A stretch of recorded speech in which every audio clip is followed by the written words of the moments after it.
So we have this quote, "For Christians are not distinguished from the rest of humanity by country, language, or custom.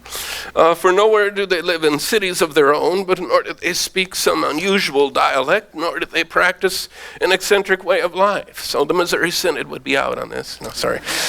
That's terrible. All right. "This teaching of theirs has not been discovered by the thought and reflection of ingenious people, nor do they promote any human doctrine as some do. But they live in both Greek and barbarian cities as each one's lot was cast, and follow the local customs in dress and food and other aspects of life, while at the same time demonstrating the remarkable and admittedly unusual character of their own citizenship. They live in their own countries, but only as non-residents.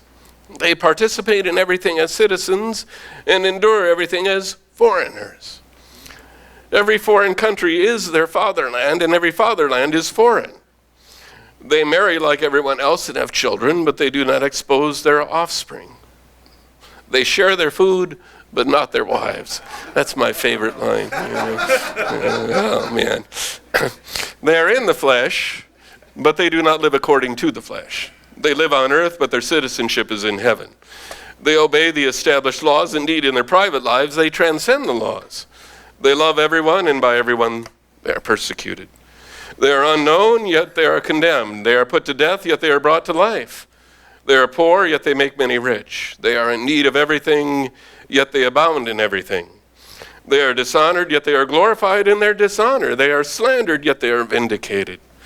They are cursed, yet they bless. They are insulted, yet they offer respect. When they do good, they are punished as evildoers. When they are punished, they rejoice as though brought to life. By the Jews they are assaulted as foreigners, and by the Greeks they are persecuted. Yet those who hate them are unable to give a reason for their hostility. In a word, what the soul is to the body, Christians are to the world." Think about that, what he's saying there. The world needs Christians, even though they hate them. I think that's appropriate for today, too. So what binds these saints together? It's not their country, it's not their language, it's not even their customs. They in fact follow the customs and practices of wherever they live.